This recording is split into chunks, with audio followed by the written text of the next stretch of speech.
இல்லாத நிறுவனங்களில் வேலை செய்யலாமா? தொழுகைக்கு அனுமதிக்காத நிறுவனங்களில் வேலை செய்யலாமா அப்படிங்கிற கேள்வி கேட்குறான்.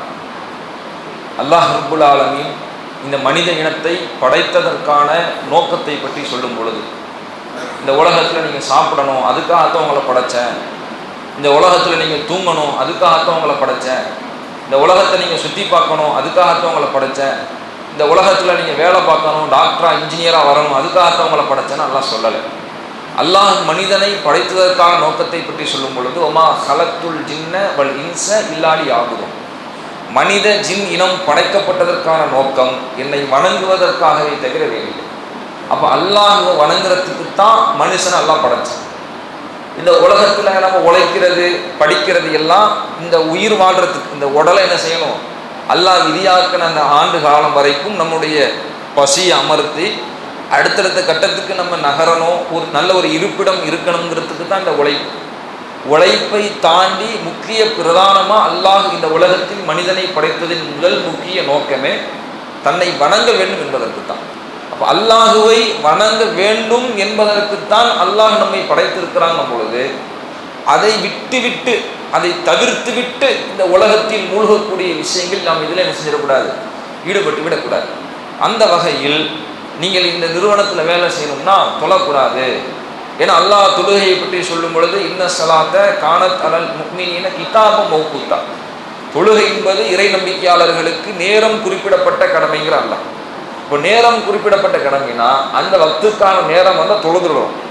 பயணிகளுக்கு சில சலுகைகள் இருக்கிறது, கசர் செஞ்சு தொழுதுக்கலாம், ஜம்மு கசர் பண்ணி தொழுதுக்கலாங்கிற சலுகைகள் இருக்குது, அது தனி. அதுக்கு சில எல்லைகள் இருக்கிறது. அது இல்லாமல் நோயாளிகளாக இருக்கிறாங்க ஜம்மு செஞ்சுக்கலாம், நோயாளியாக இல்லை ஆரோக்கியமாக தான் இருக்கிறாங்க, சில சந்தர்ப்பங்களில் அரிதான நிலையில் சேர்த்து உள்ளூரில் இருந்தாலுமே ஜம்மு பண்ணுறதுக்கு ஹதீஸ்கள் ஆதாரங்கள். இது இல்லாமல் தொழுகை அனுமதிக்க மாட்டிருக்காங்க, என்னுடைய தொழுகையுடைய நேரம் வந்து லொஹர் கடந்து போகுது, அசர் கடந்து போகுது, மகரிப் கடந்து போய் இசாவுக்கு தான் நான் வீட்டுக்கு வர்ற மாதிரி இருக்குது, எங்கேயுமே என்னால் தொழ முடியலை, எங்கிட்டு ஒளிஞ்சி மறைஞ்சி எப்படியும் தொழுகை நிறைவேற்ற முடியல, உட்கார்ந்து கூட அமைதியாக ஏதாவது ஓரமாக தொழுதுடலான்னு பார்த்தா அதை கூட கண்காணிச்சு என்ன செய்கிறாங்க, தொழவே கூடாதுன்ற அளவுக்கு தடுக்கிறாங்க. அப்படி ஒரு நிறுவனம் இருக்கிற மாதிரி தெரியல. பெரும்பாலும் நம்முடைய தமிழ்நாட்டை பொறுத்த வரைக்கும் மத வழிபாட்டு விஷயங்களில் கொஞ்சம் தளர்வாகத்தான் இருக்கிறாங்க. நம்ம வேலையை செய்யக்கூடிய இடங்களில் தொழ வேண்டாம்னு தடுத்தாலும் நம்ம ஒதுங்கி நம்ம தனியாக வேற ஒரு ஸ்பேஸில் தொழுவதுக்கு தடுக்கிற மாதிரி தெரியலை. இல்லை அப்படியுமே தடுக்கிறாங்க, எந்தாவது ஓரமாக போய் தொழுந்தாலும் அப்படியே பின்னாடியே ஓடி வந்து என்ன செஞ்சிடறாங்க, தொழக்கூடாதுங்கிற அளவுக்கு தடுக்கிறாங்க என்று இருக்கும்னா அந்த தொழுகையை விட்டுட்டு தான் அந்த வேலையை நம்ம செய்யணும் அப்படிங்கிற நிலையை நம்ம என்ன செய்யக்கூடாது, எடுக்கக்கூடாது. ஏன்னா அல்லாஹ் நம்மளை இந்த உலகத்தில் படைச்சதின் நோக்கமே நம்மளை வணங்குறதுக்கு தான். உழைப்பு சாப்பாடுங்கிறதுலாம் இந்த உலகத்தில் உயிர் வாழ்றதுக்கு, அது அங்கே உழைச்சா மட்டும்தான் சாப்பாடு கிடைக்கும்லாம் இல்லை. வேறு எங்கே நம்முடைய உழைப்பை போட்டாலும் அல்லாஹ்வுடைய பரக்கத் இருந்தால் நமக்கான ரிஸ்க்கு நம்மை வந்து சேரும். அப்போ அல்லாஹ் தன்னுடைய திருமறையில் சொல்லும் பொழுது, அல்லாஹ்வுடைய நினைப்பை விட்டும் தொழுகையை விட்டும் உங்களுடைய எந்த விஷயங்களும் உலக காரியங்களும் உங்களை திசை திருப்பி விட வேண்டாம் என்று அல்லாஹ் குர்ஆனில் பேசுவாங்க. அல்லாஹ்வுடைய நினைப்பை விட்டும் உங்களை இந்த உலக காரியங்கள் திசை திருப்பி விட வேண்டாம் என்று அல்லாஹ் குர்ஆனில் பேசுகிறான். அப்போ அல்லாஹுவை வணங்குவது, அல்லாஹுவை நினைப்பது தான் முதன்மையானது என்று இருக்கும் பொழுது அதை தடுக்கிற ஒரு நிறுவனம் தான் எப்படி வேலை செய்ய முடியும்? ஒன்றும் இல்லை. தொழுகைங்கிறது என்ன? அல்லாஹ்வோடு நாம் ஏற்படுத்தி கொள்ளக்கூடிய தொடர்பு. நான் அடியான், அவன் என் ரப்பு, அதை உணர்த்துகிற தருணம் தான் தொழுகை. அதை வெளிப்படுத்தக்கூடிய உணர்வு தான் தொழுகை. அந்த உணர்வோடு தான் நம்ம தொழணும். அல்லாஹ்வுடைய தூதர் அவங்க சொன்னாங்க, இஹ்சானாவது தொழுங்கன்னாங்க. இஹ்சானா என்ன?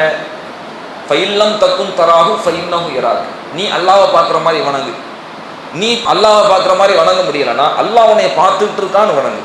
இப்போ அல்லாஹ் நம்மளை கண்காணிக்கிறான், அவனுடைய அடிமை நாம் இருக்கிறோம், அவனுக்கு நம்ம கீழ்ப்படியணுங்கிற எண்ணத்தில் தொழணுங்கிற அல்லாஹ். அப்போ இறைவனோடு ஏற்படுத்தி கொள்ளக்கூடிய தொடர்பு தொழுகையாக இருக்கும் பொழுது அந்த தொடர்பை ஒரு நிறுவனம் துண்டிச்சுட்டு வந்தால் என் நிறுவனத்தில் வேலை செய்யணும், அப்படி வேலை செய்ய முடியும்? உன் பொண்டாட்டி டைவர்ஸ் பண்ணிட்டு வந்தால் என் நிறுவனத்தில் வேலை பாரு அப்படின்னா வேலை பார்ப்போமா? ஒரு தாய் தந்திர நீ வந்து நடு ரோட்டில் விட்டுட்டு வந்து வேலை பாருன்னா வேலை பார்ப்போமா? உன் பிள்ளையை கவனிக்கக்கூடாது வந்து நீ இங்கே உட்காருன்னா வேலை பார்ப்போமா? அப்போ உலகத்தில் சில உறவுகள் அதை துண்டிச்சுட்டு வந்தால் தான் நீ வேலை பார்க்கணும்னா அப்படிப்பட்ட வேலையை தேவையில்லை போடா அப்படின்னு தூக்கி போட்டுட்டு போகணுங்கிற முடிவுக்கு வருவோமே. அப்போ இதை விடவும் அல்லாஹை வணங்குவது தரம் குறைஞ்சிக்கிட்டது. அல்லாஹ்விடத்தில் தொடர்பு ஏற்படுத்திக் கொள்ளக்கூடிய இந்த தொழுகையை விட்டுட்டு தான் ஒரு நிறுவனத்தில் நான் வேலை பார்க்கணுங்கிற நிலையில் நம்ம போகக்கூடாது. அப்படியான ஒரு நிலைக்கு போவோம்னா நம்ம எந்த பொருளாதாரத்தை நோக்கி போகிறோமோ அதில் அல்லாஹ் நாடுனா அதில் அல்லாஹ் அகல பாதாளத்தில் நம்மளை கொண்டு போய் விட்டுடலாம். இல்லை அல்லாஹ் நாடி நமக்கு அதில் செல்வ செழிப்பை தரலாம், ஆனால் மறுமையில் ஓட்டாண்டி ஆகிடும். அப்போது அதை விட குறைவாக கிடைத்தாலும் மறுமையின் நன்மையை, அந்த சுவனத்தை இலக்காக கொண்டவர்கள் அந்த இறை வணக்கத்தில் முதன்மையாக இருக்கிற தொழுகையை நிறைவேற்றக்கூடிய விஷயங்களை நம்ம அலட்சியமாக இருந்துடக்கூடாது. அதை நிறைவேற்றியதற்கு பிறகுதான் எல்லாமே. அதை ஒரு நிறுவனம் தடுக்குன்னா அப்படிப்பட்ட நிறுவனத்தில் அறவே முற்றிலும் முழுமாக தடுக்கிறாங்கன்னா அப்படியான நிறுவனத்தில் வேலை பார்க்கக்கூடாது. அதிலிருந்து விலகி வேறு வேலைகளில் நாம் தேர்ந்தெடுப்பது தான் நம்முடைய மறுமை வாழ்க்கைக்கு ஆரோக்கியமானது அப்படிங்கிறத சொல்லி. அல்லாஹு அக்பர், அல்லாஹு அக்பர்.